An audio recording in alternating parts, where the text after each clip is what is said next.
네, 안녕하십니까. 김용석입니다. 네. 네, 그럭저럭 제가 유튜브를 시작한 지가 1년이 다 되어져 가고 있습니다. 약 한 달 정도 남게 되었는데요. 한 달이 아니라 한 보름 정도 남게 되었는데, 제가 구독자가 500명이 될 때 제가 이 책을 하나 이벤트로 내놓겠다라고 생각을 하고 있습니다. 그 제목은 바로 행복의 그늘에서 나를 쉬게 하자라고 하는 책입니다. 이 책의 작가는 오영일 선생님으로 되어져 있는데, 여기에 제가 공모에 채택이 돼서 내 사연이 2편이 올라가져 있게 되었습니다. 제목 자체가 마음에 들어서 여기에 공모를 하게 됐고, 여기에 채택이 되었던 겁니다. 행복의 그늘에서 나를 쉬게 하자. 이 속에 있는 그 품격을 한번 먼저 보여드리려고 제가 한번 한 편을 소개해 드리도록 하겠습니다. 이것은 물론 그 재무상담가 오영일 선생님의 그 내용인데요. 이것을 한번 낭독해 보도록 하겠습니다. 29쪽에 나오는 사연입니다. 당신은 필요한 것과 원하는 것의 기준이 있습니까? 이번 주는 돈에 대해 이야기하겠습니다. 지난주 의미 있고 기분 좋은 통화를 했습니다. 이분은 처음 저를 만날 때 저축을 통해 부자가 되고 싶다며 저를 만났습니다. 3번의 상담을 했고 그만의 플랜과 포트폴리오를 제공했습니다. 그런데 저축을 1년 후에 시작하겠다고 했습니다.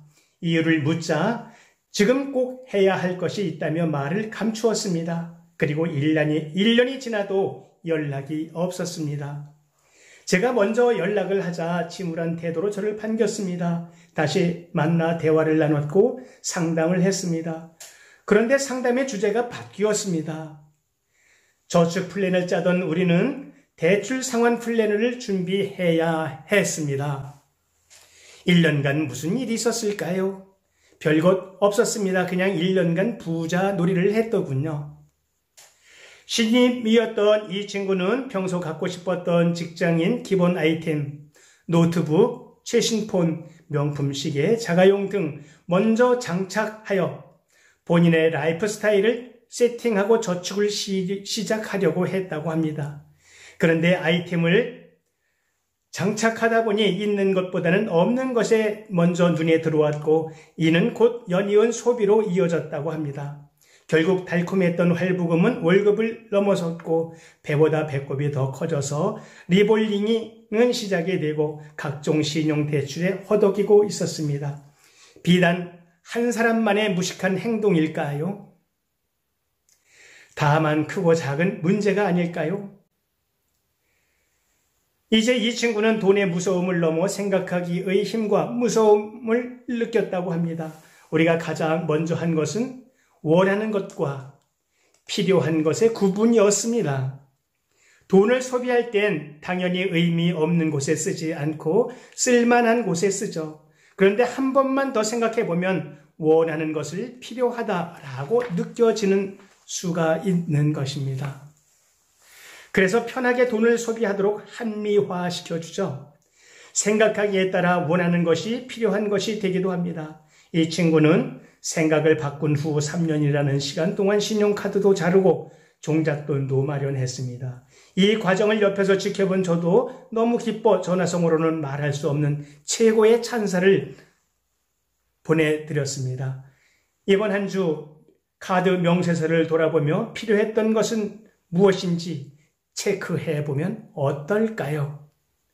당신은 필요한 것과 원하는 것에 대한 차이를, 그 기준을 알고 있습니까? 네.